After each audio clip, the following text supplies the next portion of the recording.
सदर ममलिकत ने एडिशनल जजेस की तकर्री और तौसीक की मंजूरी दे दी। वजारत कानून इंसाफ ने जजेस की तकर्री का नोटिफिकेशन जारी कर दिया। इस्लामाबाद हाई कोर्ट के 3 नए जजेस ने बतौर एडिशनल जज हल्फ उठाया। जस्टिस अयाज शौकत, जस्टिस उमैर मजीद मलिक और जस्टिस शाहरुख अर्जुमन ने हल्फ उठाया। इस्लामाबाद, लाहौर, सिंध, पेशावर और बलूचिस्तान हाई कोर्ट में एडिशनल जजेस की तकर्री की मंजूरी दी गई। सिंध और लाहौर हाई कोर्ट के बाद एडिशनल जजेस की बतौर मुस्तकिल जजेस तौसीक की मंजूरी। हाई कोर्ट जजेस की रुखसत, पेंशन और मराद से मुतल्लिक 1997 के हुक्म में तरामीम की भी मंजूरी। सदर ने हारून अख्तर को वज़ीर आज़म का मुशीर बराए सनअत और पैदावार मुकर्रर करने की भी मंजूरी दे दी।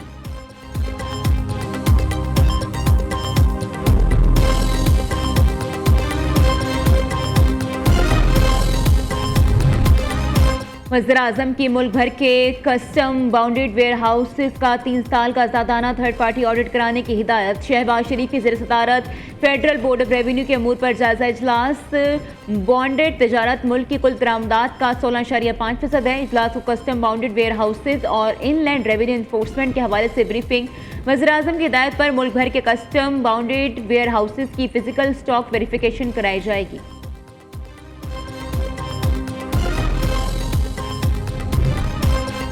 कराची में नौजवान ताजी मिर्जा की हलाकत की तहकीकात जारी। कब्रकुशाई के दौरान हासिल डीएनए के नमूने लैब में जमा करा दिए गए। तफ्तीशी ज़राए के मुताबिक 4 सैंपल्स लाश से हासिल किए गए थे। वालिद और वालिदा के 2 रेफरेंस सैंपल भी लैब में जमा कराए गए। वकील जिब्रान नासिर कहना है वाक़या को 13 रोज़ गुजर चुके, पुलिस से मदद नहीं मिल रही थी। अहले खाना ने बार बार जाए वक़ूअ पर जाकर तहकीक करने की कोशिश की।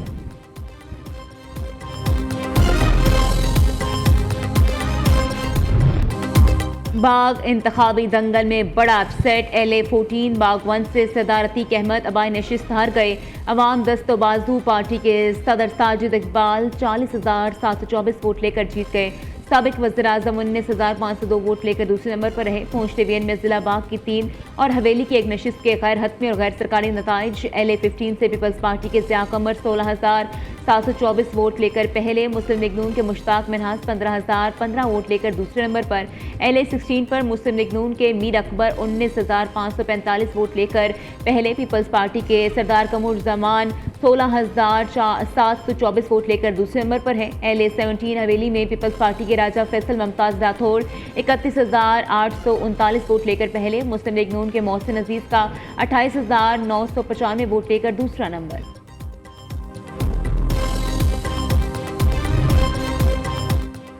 NA 168 बहावलपुर 5 की नशिस्त पर ज़मीनी इंतखाबात 27 सितंबर को होगा। कागजात नामजदगी 17 से 19 अगस्त तक जमा कराए जा सकेंगे। उम्मीदवार के नाम 20 अगस्त को जारी किए जाएंगे। अमरीका ईरान कशीदगी के हल के लिए दुनिया की नजरें एक बार फिर इस्लामाबाद पर मरकूज। स्टिमसन सेंटर के तजिए के मुताबिक पाकिस्तान अमरीका और ईरान को मुज़ाकरात की मेज़ पर लाने के लिए फ़ाल सिफारती किरदार अदा कर रहा है। वाशिंगटन और तेहरान दोनों से करीबी रवाबित, कतर के साथ मुश्तरका सिफारती कोशिशें पाकिस्तान की मुतवाज़न पॉलिसियाँ काबिल एतमाद और मौसर सालिस बनाती हैं। अमेरिका बहरिया ने पूरी आबना हुर्मुज़ को बारूदी सुरंगों से साफ कर दिया। ट्रंप का दावा, इस वक्त आबना हुर्मुज़ का कंट्रोल सिर्फ अमेरिकी बहरिया के पास है। हमारी नाकाबंदी नाकाबिले तस्खीर है। ये फौलादी दीवार की मानिंद है। हम सिर्फ उन लोगों को दाखिल होने देते हैं जिन्हें हम इजाज़त देना चाहते हैं। अमेरिकी सदर की ओवल ऑफिस में सहाफ़ियों से गुफ्तगू। कहा, सूरत हाल कुछ पेचीदा है क्योंकि ईरान कभी कभार आबी गुजरगाह में बारूदी सुरंगें बिछा देता है। हम इन बारूदी सुरंगों का सुराग लगा लेते हैं।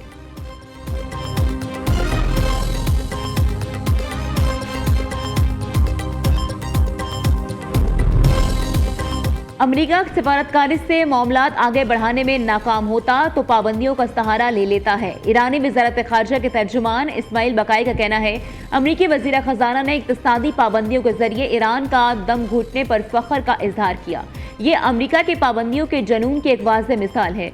जब पाबंदियाँ मतलूबा नताइज में नाकाम होती हैं तो अमेरिका उनकी शिद्दत में इजाफा कर देता है। अब ये महज अमेरिका की पॉलिसी नहीं रही बल्कि आदत बन चुकी है। ये अमेरिका का ऐसा जनून बन चुका है जिसने सोचने समझने की सलाहियत खत्म कर दी है।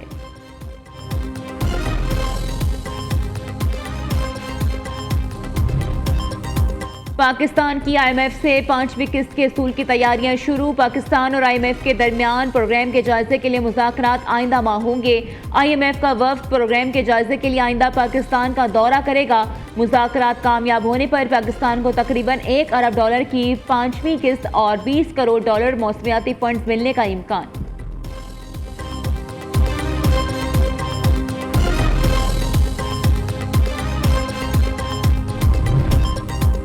सिस्टम नाकाम हो चुका, इत्तराफ करने से कुछ नहीं होगा। हुक्मरान इत्तेहाद खुद कह रहा है कि निज़ाम नहीं चल रहा, लोगों को तालीम और रोजगार की सहूलत मुयस्सर नहीं, मर्जी के नताइज लाए जाते हैं। कराची के बल्दियाती इंतखाबात समेत 2018 और 2024 के इलेक्शन में फ्रॉड हुआ। अमीर जमात इस्लामी हाफिज नईम उर रहमान की कराची में प्रेस कॉन्फ्रेंस। कहते हैं महंगाई ने आम आदमी का जीना दोभर कर दिया है, हर चीज की कीमत को आग लग गई हुई है। पेट्रोल पर 80 रुपए लेवी समेत मुख्तलिफ टैक्सेस लगे हुए हैं।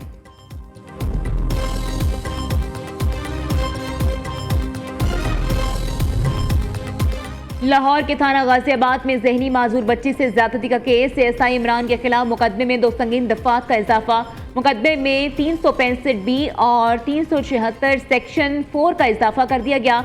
376 सेक्शन 4 की सजा जुर्म साबित होने पर सजाए मौत और उम्र कैद। कोट अद्दू में बारातियों से भरा लोडर रिक्शा मुजफ्फरगढ़ केनाल में जा गिरा। रात ऑपरेशन में नहर से मजीद 7 लाशें निकाल ली गई। जाम हक अफराद की तादाद 10 हो गई। 3 लापता बच्चे की तलाश के लिए सर्च ऑपरेशन जारी है। वजीर आला पंजाब का वाकये में कीमती जानों के ज़िया पर इजहार अफसोस।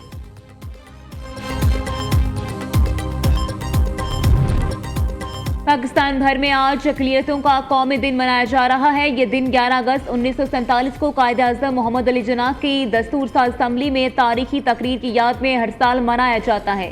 सदर ममलिकत, वज़ीर आज़म और वज़ीर आला पंजाब का अक़लियती बरादरियों के हकूक़ के तहफ़्फ़ुज़ का आज़म। आसिफ अली ज़रदारी कहना है, मजहबी अक़लियतों ने तनाज़ात, जंगों, सेहत, तालीम और ज़िंदगी के दीगर शोबों में नुमाया किरदार अदा किया। शहबाज शरीफ ने कहा, पाकिस्तान का आइन अक़लियती बरादरियों के हकूक़ और मफादात के तहफ़्फ़ुज़ का ज़ामिन है। मरियम नवाज कहती हैं, अक़लियतें पाकिस्तानी माशरे का हुस्न और सर का ताज हैं।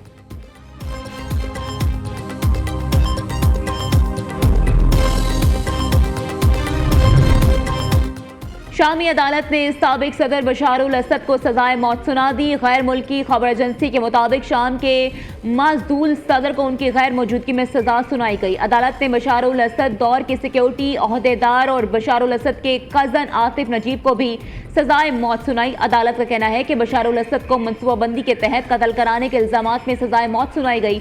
बशार उल असद और उनके भाई महर दिसंबर 2024 में रूस फरार हो गए थे।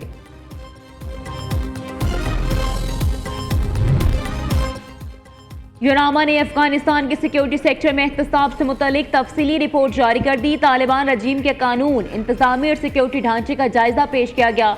रिपोर्ट के मुताबिक तालिबान ने अगस्त 2021 में इक़्तिदार संभालने के बाद साबिक जंगजुओं को सिक्योरिटी इदारों में शामिल किया। तालिबान ने इक़्तिदार संभालने के बाद साबिक आईनी और कानूनी ढांचे को मुअत्तल और मनसूख कर दिया।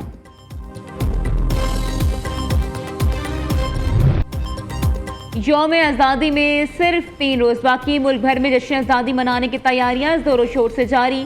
गलियों बाजारों को सजा दिया गया। सरकारी और निजी इमारतों भी बरकी कुमकुमों से जगमगा उठी। जगह जगह लगे स्टॉल्स पर झंडियां, कौमी परचम, बैजेस और दीगर सामान खरीदने वालों का रश। इस साल आप 14 अगस्त कैसे मना रहे हैं? यौम आज़ादी का जश्न मनाएं। न्यूज़ के संग तस्वीर और मुख्तसर वीडियोस भी इस नंबर पर भेजें। अर्ज़े वतन से तजदीद वफाक के अज़्म के साथ 79वीं जश्न आज़ादी का शानदार ट्वीज़र जारी। 13 अगस्त को यादगार फतह पर शब आज़ादी के हवाले से खुसूसी प्रोग्राम मुनक्किद किया जाएगा।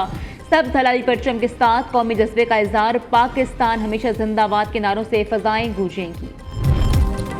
और नेशनल चैंपियंस कप का आज से मुल्तान में आगाज। पहले रोज पाकिस्तान ग्रीन्स और पाकिस्तान वाइट्स मध्य मुकाबिल। दोनों टीमों का तगड़ा मुकाबला। ग्रीन्स की कप्तानी शादाब खान, वाइट्स की क़यादत साइम अयूब करेंगे।